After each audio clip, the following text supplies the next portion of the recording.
Alhamdulillahi Rabbil Alamin wala aqibatu lil muttaqin wala udwana illa 'alal zalimin. Ashhadu an la ilaha illallah wahdahu la syarika lah wa ashhadu anna Muhammadan 'abduhu wa rasuluhu khatamul anbiya'i wal mursalin. Amma ba'd. Jamaah yang dimuliakan Allah Subhanahu wa taala, pada kesempatan pagi ini kita kembali melanjutkan membaca Kutaib, yaitu Aqidah Ahli Sunnah wal Jamaah yang ditulis oleh Al-Allamah Asy-Syaikh Muhammad bin Shalih Al-Utsaimin rahimahullah. Kita sampai di halaman yang 9 ya. Kemarin yang kita bahas adalah ayat kursi ya. Saya pikir setelah ayat kursi sudah. Saya kasih judul ke Mas Hendra, Allah pemilik langit dan bumi. Ternyata surat Al-Hasr 22-24 belum kita baca. Baik.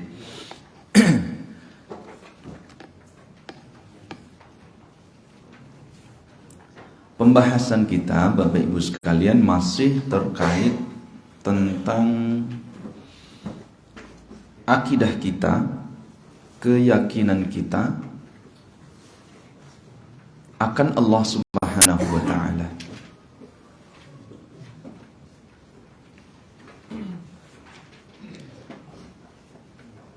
Qala al-musannifu rahimahullah, muallif penulis berkata, semoga Allah mencurahkan rahmatnya kepada beliau.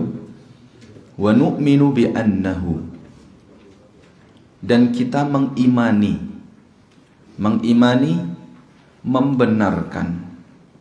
membenarkan, meyakini al-mustalzimu lil qabuli wal inqiyad, yang berkonsekuensi wajib untuk menerima dan tunduk. Jadi kita beriman, kita membenarkan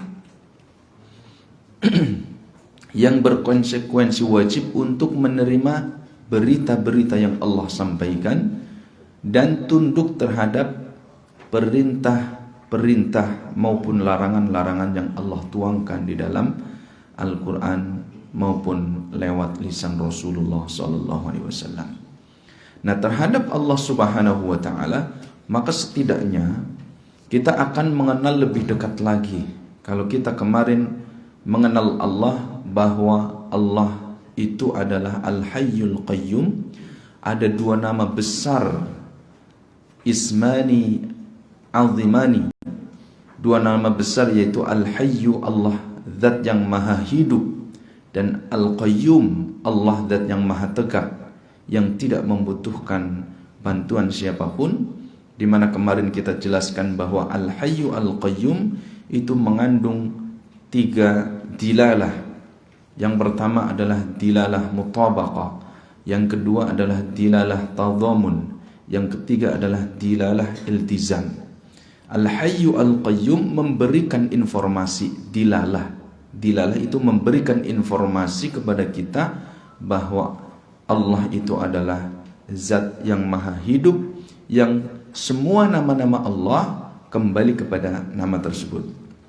Nah, di sini di dalam surat Al-Hasr ayat 22 sampai 24 kita akan mengenal lebih dekat lagi siapa itu Allah. Dari situ kita akan meyakini bahwa Allah itu adalah demikian-demikian. Kita bacakan ayatnya. Huwallahu alladzi la ilaha illahu alimul ghaibi wasyahadah huwar rahmanur rahim. Kita mengimani, meyakini sesungguhnya Dia Allah adalah alladzi la ilaha, adalah zat yang tidak ada ilah, yang tidak ada sesembahan yang berhak untuk disembah kecuali Dia. Artinya di sini di dalam ayat Al-Hasr, di dalam surat Al-Hasr ayat 22 ini Allah menegaskan kembali dengan memberikan informasi. Jadi bukan hanya sekali dua kali. Ini menunjukkan bahwa ini adalah perkara yang besar, perkara yang penting, perkara yang harus semua diketahui. Sehingga ya, untuk menjelaskan ayat ini kita tidak boleh lepas dari namanya tafsir Al-Quran. Maka saya bawakan kitab tafsirnya ini, yaitu tafsir Ibnu Katsir. Maka di sini Abul Fida Ibnu Katsir beliau menjelaskan bahwa akhbara ta'ala annahu alladzi la ilaha illa huwa fala raiba ghairahu wa la ilaha lil wujudi siwa wa kullu ma yu'badu min dunihi fahuwa batil. Nah, di sini Allah ingin menegaskan kembali, memberikan kabar, memberikan informasi kepada kita bahwa Allah itu adalah zat yang tidak ada sesembahan untuk berhak disembah kecuali Dia. Jadi bukan hanya pada satu kesempatan saja. Layaknya sebagai ilustrasi dalam kehidupan kita, seorang direktur tidak mengenalkan hanya sekali saja, berkali-kali mengenalkan supaya orang tidak lupa, supaya bawahannya senantiasa mengingat. Allah Subhanahu wa ta'ala terus mengingatkan kepada makhluknya bahwa Allah itu adalah zat yang tidak ada ilah sesembahan yang berhak untuk disembah kecuali Dia. Kemudian Allah memberikan informasi secara lebih detail lagi, memberikan pengetahuan kepada kita. Kalau Allah tidak memberikan pengetahuan informasi ini, maka kita tidak mengenal lengkap siapa itu Allah. Maka Allah mengatakan alimul ghaibi wasyahadah. Allah itu adalah zat yang maha mengetahui perkara-perkara yang gaib dan perkara-perkara yang nyata. Jadi pengetahuan Allah alim, ilmu Allah itu sebagaimana yang kemarin, ya'lamu ma baina aydihim wa ma khalfahum, menunjukkan bahwa pengetahuan ilmu Allah itu adalah ilmu yang sangat luas. Wala yuhituna bi syai'in min ilmihi illa bima syaa. Adapun ilmu yang diberikan, pengetahuan yang Allah berikan kepada hambanya, kepada makhluknya, itu adalah pengetahuan yang sangat sedikit sekali. Sepandai-pandainya manusia, secerdas-cerdasnya manusia, maka dia tidak mengetahui kecuali yang dia lihat, yang dia alami, yang dia saksikan. Sehingga di sini Allah menegaskan kembali bahwa Allah adalah maha mengetahui, termasuk perkara yang gaib dan perkara-perkara yang nyata, yang nampak. Artinya apa? Ini memberikan informasi kepada kita supaya kita itu senantiasa melakukan kebaikan-kebaikan, sekecil apapun perbuatan buruk yang kita kerjakan, kita kemudian sembunyikan, Allah itu maha mengetahui. Karena Allah mengetahui perkara-perkara yang gaib, yang manusia tidak mengetahuinya. Antara kita dengan kawan kita, kita dengan keluarga kita, ada rahasia-rahasia mungkin yang kita sembunyikan. Mungkin aib kita, mungkin keuangan kita, mungkin rahasia-rahasia lain yang dia tidak menginginkan untuk diketahui oleh orang lain. Itu terjadi di antara kita. Tapi Allah Subhanahu wa ta'ala itu mengetahui semuanya, sehingga tidak ada sesuatu pun yang tersembunyi di sisi Allah Subhanahu wa ta'ala. Sehingga nama alimul ghaibi wasyahadis ini memberikan pengertian kepada kita supaya kita senantiasa jujur dalam keadaan apapun. War-Rahmanur Rahim, dialah Ar-Rahman Ar-Rahim. Lalu kemudian Allah Subhanahu wa ta'ala memberikan informasi kepada kita bahwa Allah adalah Ar-Rahman, bahwa Allah adalah Ar-Rahim. Ar-Rahman memberikan pengertian, memberikan informasi kepada kita bahwa Allah adalah zat yang maha pengasih. Allah Ar-Rahim, zat yang maha penyayang. Sehingga Ar-Rahman Ar-Rahim adalah dua nama Allah yang mengandung sifat rahmah di dalamnya, sifat kasih sayang di dalamnya. Akan tetapi Antara Ar-Rahman dan Ar-Rahim, para ulama memberikan perbedaan di antara keduanya. Pengasih dan penyayang. Ar-Rahman, Allah memberikan sifat kasihnya kepada seluruh makhluknya. Yang mukmin, yang kafir, yang taat, yang maksiat, yang durhaka, yang dia taat kepada Allah Subhanahu wa taala, semuanya Allah berikan bagiannya. Ini menunjukkan Allah zat yang maha pengasih. Adapun Ar-Rahim, maka Allah Subhanahu wa taala hanya memberikan kepada hamba-hambanya yang beriman. Sehingga dikenal dengan Ar-Rahim, kita terjemahkan dengan bahasa Allah Maha Penyayang. Dan ini hanya akan diberikan oleh Allah Subhanahu wa taala secara sempurna nanti di akhirat. Sebagaimana dalam sebuah hadis yang disebutkan di dalam riwayat Bukhari dan Muslim, Rasulullah sallallahu alaihi wasallam bersabda, "Inna lillahi mi'atar rahmah." Allah itu memiliki 100 rahmat, 100 kasih sayang. Anzala minha rahmatan wahidatan. Di dunia ini Allah hanya menurunkan satu rahmat saja, satu kasih sayang saja. Bainal jinni wal insi wal bahaim wal hawam. Yang Allah turunkan rahmat itu antara jin, bangsa manusia, kemudian hewan-hewan besar, wal hawam, hewan-hewan kecil seperti serangga. Semua itu Allah mendapatkan rahmatnya, semua itu Allah kasihkan rahmatnya untuk mereka. Allah liputkan rahmat itu kepada mereka di dunia ini, tapi hanya satu rahmat dari 100 rahmat yang Allah miliki. Dengan satu rahmat itu di dunia ini, fabiha yata'atafuna wa biha yatarahamuna, maka muncul sifat ada kasih dan sayang di antara manusia, bahkan di antara makhluk-makhluk Allah Subhanahu wa taala yang lainnya. Sehingga tatkala kita mendapatkan ada orang yang jatuh misalkan, maka ada rasa iba dalam diri kita sehingga kita menolongnya. Ada orang yang dia kekurangan, kita merasa kasihan kemudian kita membantunya. Ada kawan-kawan saudara-saudara kita yang terkena bencana alam, yang terkena musibah, maka kita muncul rasa simpati dan empati kita sehingga kita kemudian berbagi dengan mereka. Itu bersumber dari satu rahmat yang Allah turunkan, yang Allah bagi untuk seluruh bangsa jin, manusia dan binatang. Lalu 99 rahmat itu kemana? Maka kemudian kata Rasulullah sallallahu alaihi wasallam, wa akharallahu 99 rahmatan. Lalu Allah menangguhkan 99 rahmat itu, yarhamu biha ibadahu yaumal qiyamah, yang Allah akan berikan 99 rahmat itu, Allah akan curahkan semua 99 rahmat itu kepada hamba-hambanya nanti pada hari kiamat. Tapi apakah semua hamba yang mukmin, yang kafir?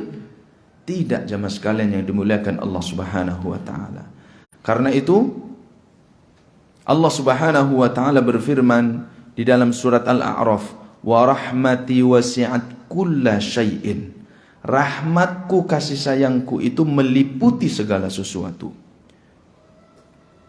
Fasa'aktubuha lilladina yattaquna wa yu'tuna az-zakata walladina hum biayatina yu'minun. Jadi rahmat Allah itu meliputi segala sesuatu. Rahmat Allah itu sangatlah luas. Dan Allah kemudian akan menetapkan rahmat itu yang dimaksud di dalam surat Al-A'raf 156 ini, yaitu 99 rahmat itu yang nanti akan Allah berikan pada hari kiamat. Allah akan tetapkan rahmat-rahmat itu untuk siapa? Lilladina yattaqun. Mereka untuk mereka orang-orang yang beriman, untuk mereka orang-orang yang bertakwa kepada Allah Subhanahu wa taala, yang mereka Allah khaufu.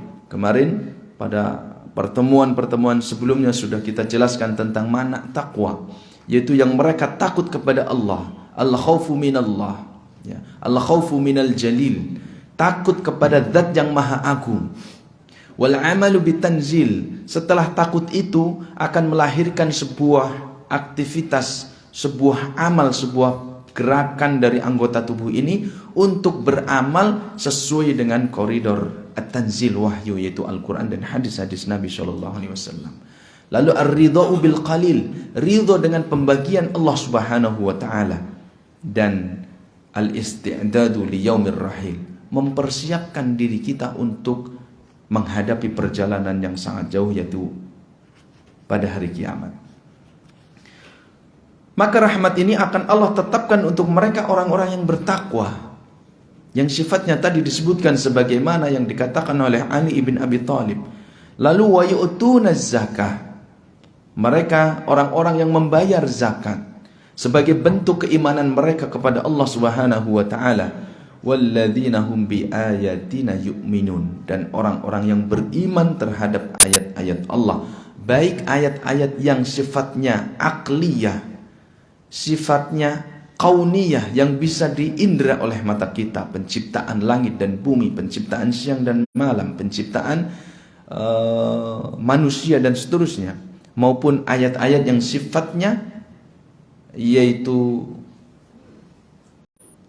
nakliyah, yaitu Al-Quran dan hadis-hadis Nabi SAW. Kataba rabbukum ala nafsihir rahmah. Allah Subhanahu wa taala juga berfirman bahwa Allah menetapkan atas dirinya yaitu sifat kasih sayang, ya, sifat kasih sayang. Sehingga Bapak Ibu sekalian dimuliakan Allah Subhanahu wa taala, Allah memiliki sifat kasih sayang yang sungguh luar biasa, yang sangat luas sekali, sehingga kita sebagai seorang hamba, tatkala kita melakukan sebuah kekeliruan, kekhilafan, kesalahan, maka kita dilarang oleh Allah Subhanahu wa taala untuk berputus asa. La tay'asu mir rahmatillah. Kita tidak boleh berputus asa. Kenapa? Karena rahmat Allah, kasih sayang Allah itu sangatlah luas. Qul ya ibadiyalladzina asrafu ala anfusihim la taqnatu mir rahmatillah.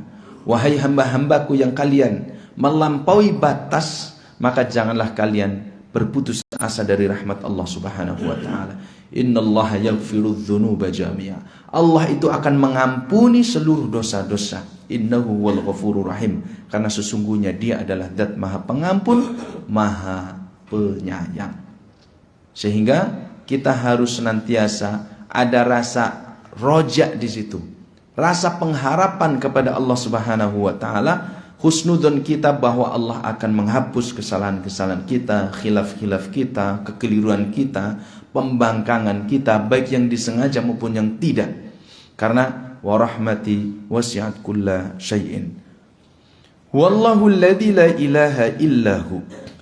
Allah menegaskan kembali di ayat yang ke-23 bahwa Dia Allah adalah Zat yang tidak ada sesembahan yang berhak untuk disembah selain Dia. Ini terus diingatkan supaya manusia tidak keliru, supaya manusia itu tidak salah langkah, supaya orang-orang hamba-hambanya itu tidak salah dalam memaknai bahwa Allah itu adalah satu-satunya Zat yang berhak untuk disembah. Wal maliku, lalu Allah menegaskan kembali tentang dirinya. Siapa itu Allah? Aku adalah Al-Malik. Aku adalah Maha Raja di Raja, Al-Malik. Ketika di dunia ada orang-orang yang berkuasa, kekuasaannya luar biasa, pasukannya begitu kuat, maka masih ada Maha Raja di Raja. Masih ada di atas mereka orang yang masih ada di atas mereka yang maha berkuasa, maha perkasa. Dia adalah Al-Malik. Dia adalah Allah Subhanahu wa taala. Ini melahirkan kepada kita supaya kita tidak takabur, tidak boleh sombong, tidak boleh kita merasa kuat, membusungkan dada kita, baik karena ilmu kita, baik karena kekuatan harta kita, baik karena kedudukan kita. Tidak boleh. Kenapa? Disebutkan di dalam surat Ali Imran, Qulillahumma malikul mulki tu'til mulka man tasha wa tanzi'ul mulka man tasha. Allah adalah Maha Raja di Raja, Dia adalah raja di atas seluruh raja-raja yang ada di dunia ini. Bahkan kekuasaan Allah, lillahi mulkus samawati wal ard. Kekuasaan Allah itu adalah semua yang ada di langit, semua yang ada di bumi itu adalah milik Allah Subhanahu wa taala. Kekuasaannya sangat luas sekali. Sehingga disebutkan dalam surat Ali Imran tadi, Allah akan memberikan kekuasaan kepada siapa yang Dia kehendaki. Wa tanzi'ul mulka mimman tasya. Allah pun akan mencabut kekuasaan itu dari orang-orang yang Allah kehendaki. Wa tu'izzu man tasya. Allah akan muliakan, Allah akan naikkan derajatnya man tasya, siapa yang Allah kehendaki. Wa tudhillu man tasya. Allah pun akan hinakan orang-orang yang Allah hendaki. Artinya ini memberikan pelajaran, informasi kepada kita supaya kita senantiasa, kalau kita berada dalam kekuasaan, kalau kita berada dalam kekuatan yang Allah berikan kepada kita, maka gunakan kekuatan itu, baik ilmu, harta, kekayaan, kekuasaan, kedudukan, nama dan seterusnya, dalam kebaikan, dalam hal-hal yang Allah ridhoi dan Allah cintai. Sebagai contoh, kemarin terbaru saya membaca berita, ya, bagaimana ketika Allah menghendaki seseorang akan dihinakan. Kita memohon kepada Allah Subhanahu wa taala agar kita dihindarkan dari perkara-perkara yang buruk. Seseorang anak masih usia remaja, 17 tahun, mengendarai mobil yang dipinjam, ya, mobil DPRD gitu katanya, mobil pinjaman, mobil dinas, dipinjam untuk berbuat mesum, untuk berbuat buruk, ya. Kemudian diketahui oleh banyak orang ceritanya, ya, menurut informasi ada sebagian orang-orang mengejar, masyarakat mengejar, ternyata di dalamnya ada seorang perempuan yang telanjang bulat, artinya mereka habis berbuat mesum, diketahui oleh orang. Itulah bagaimana Allah menyingkap aib seseorang. Ketika Allah ingin menghendaki seseorang untuk dihinakan, maka begitu mudah sekali. Berapa orang yang melihat berita ini? Ratusan ribu, bahkan jutaan orang mendengar. Semua diberitakan di lini masa ini, diberitakan di media online ini, diberitakan. Itu menjadi konsumsi publik, semua orang mengetahuinya. Allah menghinakan itu. Maka ini menjadi pelajaran bagi kita. Jadi tatkala kita membaca, mungkin sesekali nggak sengaja, ini ada berita, kemudian kita baca, maka ambil ibrahnya, ambil pelajarannya, ambil sisi positifnya, bahwa di situ ketika Allah ingin menghinakan seseorang, Allah begitu mudah sekali menyingkap kehinaan itu. Kita tidak boleh merasa wala tuzakku anfusakum. Kita nggak boleh merasa diri kita paling suci. Saya pribadi tidak boleh saya merasa, tidak ada dosa, tidak ada salah, tidak ada khilaf. Tidak boleh. Apa-apa yang pernah kita lakukan, keburukan yang mungkin kita lakukan, yang orang tidak mengetahui, itu adalah karunia dari Allah. Allah sayang kepada kita, Allah tutup itu semua. Tapi tatkala kita membangkang dari Allah, kemudian tatkala kita durhaka kepada Allah, tatkala kita menyimpang dari jalan Allah, ketika Allah hendak membuka aib itu, Allah ingin menghinakan kita, begitu mudah sekali Allah menyingkap tabir itu. Maka ini pelajaran bagi kita bahwa Allah itu adalah Al-Malik. Dia adalah Maharaja, diraja. Ini menunjukkan Allah memiliki kekuatan yang luar biasa. Al-Quddus, Allah yang maha suci. Suci dari segala keburukan, dari aib-aib, tidak seperti makhluknya. As-Salamu, Allah juga zat yang maha penuh kesejahteraan, tidak pernah ditimpa sebuah aib di dalamnya. Al-Mu'minu, Allah juga zat yang maha memberikan keamanan. Nikmat seseorang di dunia ini, selain dia bisa makan dan minum, yang paling besar di antaranya setelah nikmat iman dan Islam, itu adalah nikmat keamanan. Kita tidur di malam hari dalam keadaan aman, kita bekerja dalam keadaan aman, kita melakukan aktivitas-aktivitas yang lain, kita beribadah kepada Allah dalam keadaan aman, tidak ada rasa takut di dalamnya. Ini adalah nikmat yang besar. Siapa yang memberikan itu? Al-Mu'min. Dia adalah zat yang memberikan keamanan kepada kita. Al-Muhaiminu, Al-Muhaimin, sebagaimana yang disebutkan oleh Ibnu Abbasin, Seorang sahabat menafsirkan bahwa Al-Muhaimin itu adalah asyahidu ala khalqihi bi'a'malihim. Allah itu adalah zat yang maha menyaksikan. Asyahidu ala khalqihi, seluruh apa yang dilakukan oleh makhluknya. Wa huwa raqibun alaihim, maka Allah itu senantiasa mengawasi makhluknya. Gerak-gerik kita, orang mengetahui, orang tidak mengetahui, istri kita mengetahui, mungkin anak kita enggak mengetahui, tapi Allah raqibun alaihim. Semua perbuatan kita diawasi oleh Allah Subhanahu wa taala. Maka ini berkesesuaian dengan firman Allah Subhanahu wa taala, wa huwa ala kulli syai'in syahid. Dan Allah itu maha menyaksikan atas segala sesuatu, yang besar, yang kecil, yang baik, yang buruk, yang tersembunyi, yang nyata. Semua disaksikan oleh Allah Subhanahu wa taala. Maka ini memberikan pengertian, memberikan pelajaran kepada kita bahwa maha kesempurnaan Allah Subhanahu wa taala harus memberikan dampak positif kepada kita. Sebisa mungkin kita harus menahan diri kita dari perkara yang tidak diridhoi oleh Allah Subhanahu wa taala, baik di saat kita dalam keadaan sendiri maupun di saat kita dalam keadaan bersama orang-orang dari kawan-kawan kita ataupun yang lainnya. Hendaklah kita sebisa mungkin memohon kekuatan kepada Allah Subhanahu wa taala agar kita senantiasa melakukan perbuatan-perbuatan yang Allah ridhai. Kenapa? Allah wallahu ala kulli syai'in syahid. Karena Allah itu menyaksikan setiap apa yang kita lakukan. Dialah nama Allah Al-Muhaimin. Al-Azizul Jabbarul Mutakabbir. Al-Aziz, dia adalah zat yang maha perkasa. Al-Jabbar, dia adalah zat yang maha kuasa. Al-Mutakabbir, dia adalah zat yang maha memiliki keagungan. Sehingga ini memberikan pelajaran kepada kita, kita tidak boleh sombong sekecil apapun. Karena itu Rasulullah SAW memberikan peringatan kepada kita, la yadkhulul jannata man kana fi qalbihi mithqala habbatin min kibrin. Tidak akan masuk surga orang yang di dalam hatinya terbesit, orang yang ada di dalam hatinya terdapat satu biji zarah kesombongan, ketakaburan. Sehingga bagaimana kalau benih-benih itu muncul dalam diri kita, maka ingat bahwa Allah itu adalah Al-Azizul Jabbarul Mutakabbir.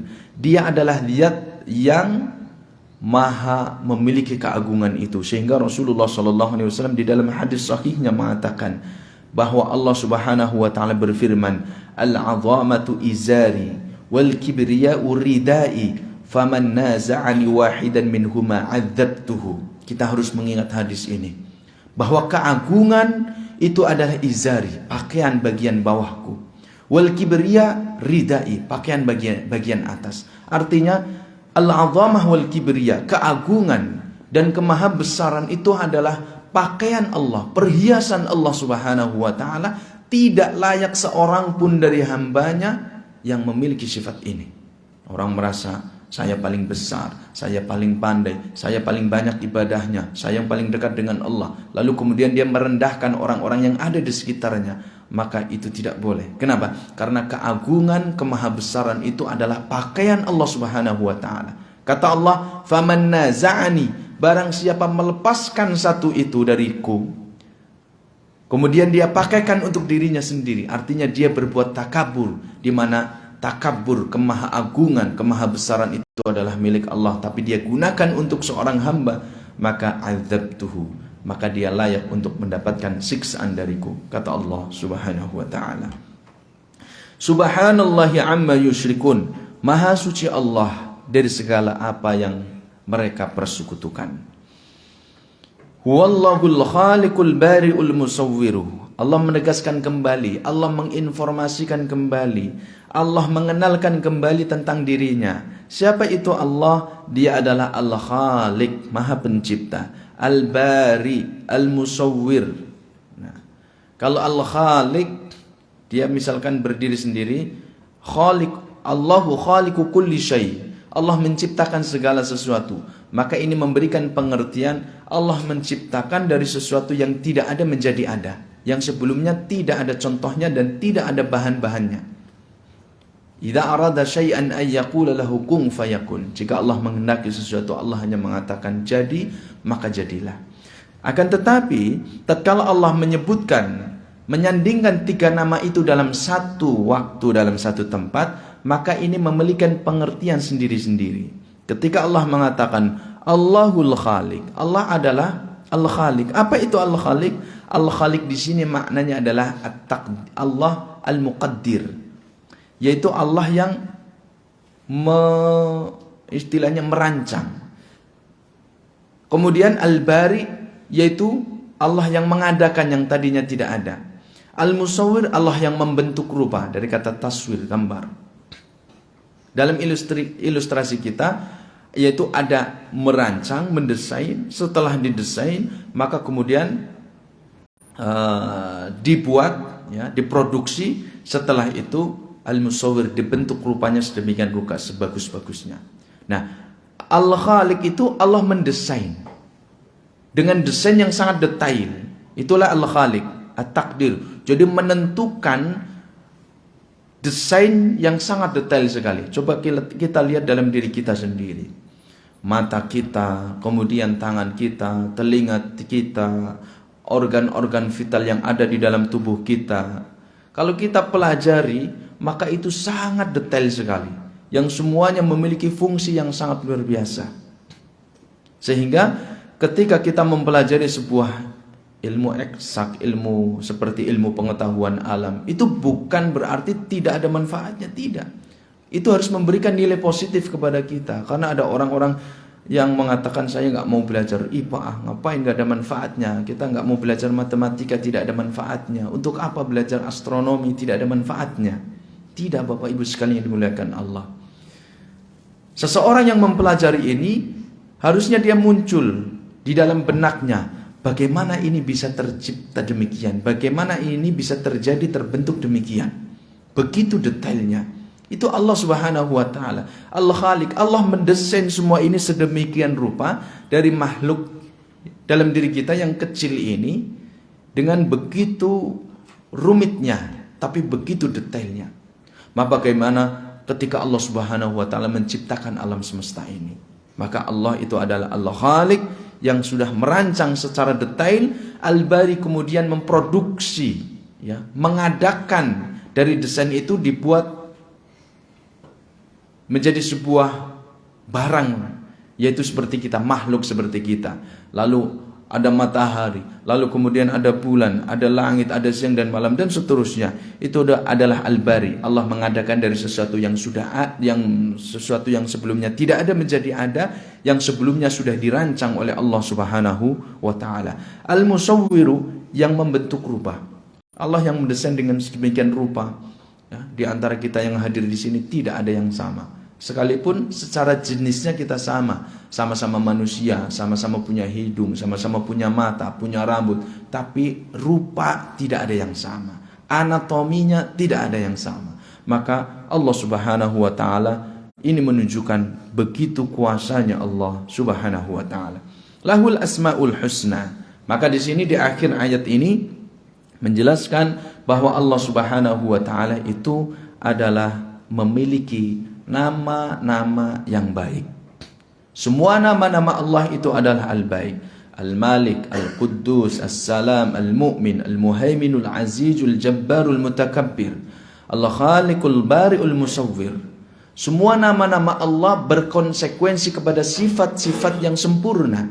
Semua nama-nama Allah adalah nama-nama yang baik. Sehingga yusabbihu lahu ma fis samawati wal ard. Karena kemaha kesempurnaan Allah, Allah jadikan seluruh apa yang di langit dan di bumi, mereka semuanya bertasbih mensucikan Allah Subhanahu wa Ta'ala. Karena Allah layak untuk mendapatkan ini. Sehingga di dalam surat Al-Isra ayat 44, Allah Subhanahu wa Ta'ala berfirman, tusabbihu lahus samawatus sab'. Langit yang 7 memuji Allah, langit yang 7 mensucikan Allah. Wal ardu, bumi ini juga mensucikan Allah, bertasbih kepada Allah. Wa man fihinna, dan apa yang ada di antara keduanya, yang ada di langit dari makhluk-makhluk Allah, malaikat-malaikatnya, ataupun yang lainnya yang ada di langit, kemudian apa yang ada di bumi, dari tumbuhan, dari binatang, dari benda mati yang menurut anggapan kita, benda yang tidak bergerak, batu, kayu dan seterusnya, wa man fihina, semuanya mensucikan Allah Subhanahu wa taala. Wa im min syai'in, dan tidak ada sesuatu pun illa yusabbihu bihamdi, melainkan mereka semuanya mensucikan Allah dengan memujinya. Walakin la tafqahuna tasbihahum, akan tetapi kalian itu, kita ini tidak memahami tasbih mereka itu seperti apa.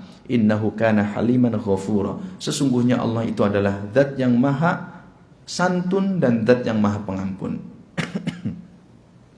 Artinya apa?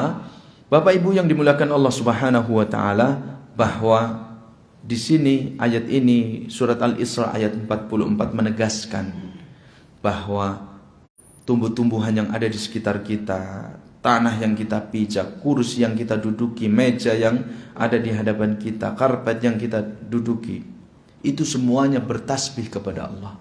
Maka tasbih itu ada dua hal, yaitu bilisanul maqal wa bilisanil hal. Bilisanul maqal, tasbihnya adalah dengan mengucapkan subhanallah. Dalam setiap selesai kita salat, maka kita ucapkan subhanallah, subhanallah, subhanallah. Kita mensucikan Allah. Allah suci dari segala aib, dari segala kekurangan. Itu sebagai bentuk pengakuan kita kepada Allah Subhanahu wa taala. Di dalam salat kita, bagaimana kita mensucikan Allah dalam sujud kita, di saat kita dalam posisi yang paling rendah, paling hina. Kepala adalah yang paling tinggi, kaki adalah paling rendah. Tapi dalam sujud kita, kepala yang posisinya paling mulia, paling tinggi, diletakkan pada tempat yang paling rendah. Maka kemudian kita mensucikan Allah Subhanahu wa taala. Subhana rabbiyal a'la wa bihamdi. Maha suci Allah, zat yang maha tinggi, dengan kami memujinya. Maka itu namanya tasbih bilisanil maqal. Ada tasbih bilisanil hal, mensucikan Allah dengan lisanul hal, dengan keadaan. Maka tasbihnya alam semesta ini, tasbihnya mereka, benda-benda yang ada di sekeliling kita, adalah ketundukan mereka terhadap ketentuan Allah Subhanahu wa taala. Sehingga kalau ada kayu dibikin menjadi kaki meja, dia tidak akan berontak. Itulah ketundukan mereka. Itulah tasbih kayu. Ketika ada angin berhembus, maka kemudian dedaunan dia akan bergoyang, bercondong ke kanan, condong ke kiri. Ketundukan matahari, ketundukan dedaunan, itu adalah bentuk tasbih mereka kepada Allah Subhanahu wa taala. Maka kita sebagai manusia, tatkala kita tidak tunduk kepada Allah Subhanahu wa taala, artinya kita sedang tidak mensucikan Allah Subhanahu wa taala. Sehingga di dalam setiap selesai kita salat, kita senantiasa memohon ampun kepada Allah Subhanahu wa taala. Astaghfirullah, astaghfirullah, astaghfirullah. Kita memohon ampun kepada Allah. Ya Allah, aku memohon ampun kepadamu. Aku memohon ampun kepadamu. Kenapa? Karena begitu banyak dari perbuatan kita, dari lisan kita, yang mungkin disengaja atau tidak sengaja, itu keluar dari koridor apa yang sudah Allah Subhanahu wa taala tentukan. Wa huwal azizul hakim, dan dia adalah zat yang maha perkasa dan maha bijaksana. Jadi semua apa yang Allah lakukan adalah atas kebijaksanaan Allah Subhanahu wa taala. Allah tidak pernah mendolimi hambanya, akan tetapi hamba itulah yang mendolimi diri mereka sendiri. Maka dari sini, Bapak Ibu sekalian dimuliakan Allah Subhanahu wa taala, surat Al-Hasr ayat 22 sampai 24 ini memberikan informasi kepada kita, Allah sedang mengenalkan dirinya kepada kita. Allah memberitahukan kepada kita bahwa Allah memiliki nama-nama yang indah, Allah memiliki nama-nama yang bagus, dan Allah memiliki sifat-sifat yang sempurna. Maka ada satu peribahasa dalam kehidupan kita sehari-hari, tidak kenal maka tidak sayang. Sehingga supaya kita semakin sayang kepada Allah, semakin kita dekat kepada Allah Subhanahu wa taala, maka kenalilah Allah Subhanahu wa taala. Siapa itu Allah? Allah adalah la ilaha illahu, alimul ghaibi wasyahadah, warrahmanur rahim. Wallahu alladzi la ilaha illahu, Al-Malikul Quddusus Salamul Mu'minul Muhaiminul Azizul Jabbarul Mutakabbir. Subhanallahi amma yusyrikun. Wallahul Khaliqul Bari'ul Musawwiru lahul asma'ul husna. Yusabbihu lahu ma fis samawati wal ardi wa huwal azizul hakim. Dan nama-nama Allah Subhanahu wa taala masih banyak sekali, tidak sebatas 99 nama sebagaimana yang disebutkan oleh Rasulullah sallallahu alaihi wasallam, innalillahi tis'atan wa tis'ina isman mi'atan ila wahidah. Allah memiliki 99 nama, 100 kurang 1, faman ahsaha dakhalal jannah. Siapa yang dia menghitung, menghafal, mengamalkannya, maka dia akan masuk surga. Tapi ungkapan ini para ulama menjelaskan bahwa Allah tidak terbatas memiliki 99 nama. Sebagaimana ungkapan kita, saya memiliki 99 juta yang saya siapkan untuk membeli rumah.